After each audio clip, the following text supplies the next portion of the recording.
آسمان سے اتاری گئی معجزاتی اور لذیذ غذا۔ یہ کھانا بنی اسرائیل پر کب اور کیوں نازل کیا گیا تھا؟ کیا یہ غذا جنت سے آئی تھی یا زمین پر پیدا ہوئی تھی؟ بنی اسرائیل نے ایسی کیا نافرمانی کی تھی کہ اس کا اثر آج تک ہر طرح کے کھانے میں موجود ہے؟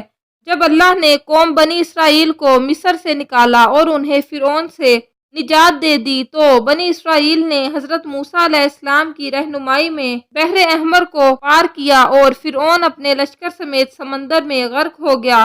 جب حضرت موسیٰ علیہ السلام کو کچھ اطمینان نصیب ہو گیا تو اللہ کا حکم ہوا کہ آپ بنی اسرائیل کے اس لشکر کو لے کر ارض مقدس یعنی شام میں داخل ہو جائیں، جس مقدس زمین کا وعدہ بنی اسرائیل سے کیا گیا تھا اور جو انہیں عطا کی جانے والی تھی۔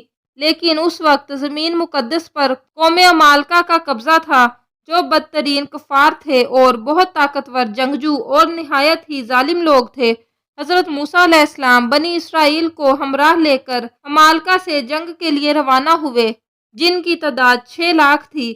لیکن جب یہ لوگ ارض مقدس کے قریب پہنچے تو ان کے دل میں خوف طاری ہو گیا اور بزدلی پیدا ہوئی۔ انہوں نے حضرت موسیٰ علیہ السلام سے کہا، اس شہر میں جو لوگ رہتے ہیں وہ بہت زور آور اور زبردست ہیں، لہٰذا جب تک یہ لوگ اس شہر میں رہیں گے ہم ہرگز وہاں داخل نہ ہوں گے۔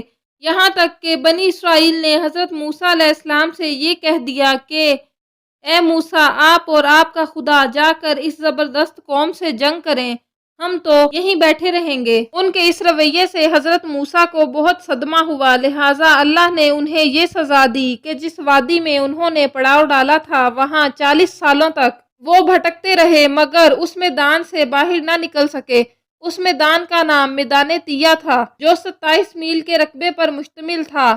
روایت ہے کہ بنی اسرائیل کے لوگ سامان اٹھا کر سارا دن چلنے کے بعد رات ایک جگہ پر پہنچتے اور جب صبح ہوتی تو وہ وہیں موجود ہوتے جہاں سے وہ چلے تھے، لہٰذا اب بنی اسرائیل اس میدان میں پھنس چکے تھے اور ایک ہفتے میں سب کا سامان ختم ہو گیا تھا۔ تو ساری کی ساری قوم توبہ اور استغفار کرنے لگی اور معافیہ مانگنے لگی۔ میدان تیہ میں ہونے والے اس سخت امتحان اور مشکلات کو دیکھ کر حضرت موسیٰ علیہ السلام کو اپنی قوم پر رحم آیا۔ آپ نے اللہ کی بارگاہ میں ان کے لیے دعا کی، لہٰذا اللہ نے بنی اسرائیل کے لیے اس میدان میں بے شمار عطائیں اور نعمتیں نازل فرمائی۔ جب بنی اسرائیل کو پیاس کی شدت محسوس ہوئی تو حضرت موسیٰ نے اللہ کے حکم سے اپنا عصا ایک چٹان پر مارا تو اس چٹان سے بنی اسرائیل کے 12 قبیلوں کے لیے 12 چشمے جاری ہو گئے۔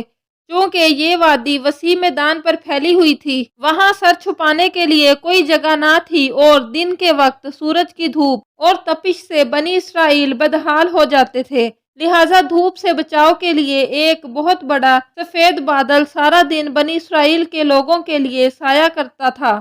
اس کے علاوہ رات میں میدان کے بیچوں بیچ ایک چمکدار ستون اترتا تھا جس کی روشنی میں وہ لوگ کام کاج کرتے۔ اس کے علاوہ بھی اللہ نے ان پر بہت سی عنایتیں کی تھی۔ انہی عنایتوں اور نعمتوں میں ایک نعمت من و سلویٰ تھی۔ اللہ نے ان لوگوں کے کھانے کے لیے آسمان سے 2 قسم کی غذا اتاری تھی، ایک کا نام من اور دوسری کا نام سلویٰ تھا۔ من شہد جیسی میٹھی غذا تھی۔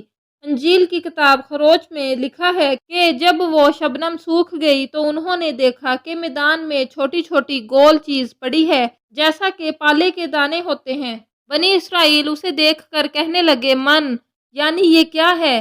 تب موسیٰ نے انہیں کہا، یہ وہی غذا ہے جو خداوند نے تمہیں کھانے کو دی ہے اور اس نے تجھ کو پہلے آزمائش میں ڈالا اور تجھے بھوکا رکھا، پھر وہ من جسے تو اور تیرے باپ دادا بھی نہ جانتے تھے تجھے کھلایا تاکہ تجھ کو سکھائے کہ انسان صرف روٹی پر ہی زندہ نہیں رہتا۔ من دراصل ایک شبنمی گوند تھا جس کا ذائقہ شہد جیسا تھا۔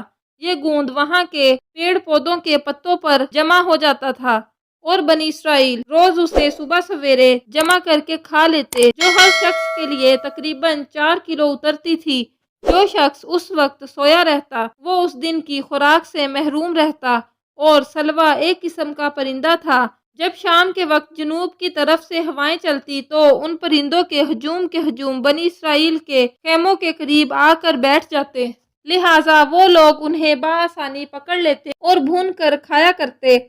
منو سلوا ایسا کھانا تھا جو انتہائی آسانی سے ہضم ہو جاتا تھا، رنگ خوشبودار، ذائقے میں بے مثال تھا۔ اس کے علاوہ بنی اسرائیل پر اللہ کی طرف سے یہ معجزہ ہوا کہ ان کے بال اور ناخن بڑے نہیں ہوتے تھے، نہ کپڑے پھٹتے، نہ ہی میلے ہوتے، اور جن بچوں کی بھی پیدائش ہوتی ان کے جسم پر قدرتی لباس ہوتا جو جسم کے ساتھ ساتھ بڑا ہوتا جاتا۔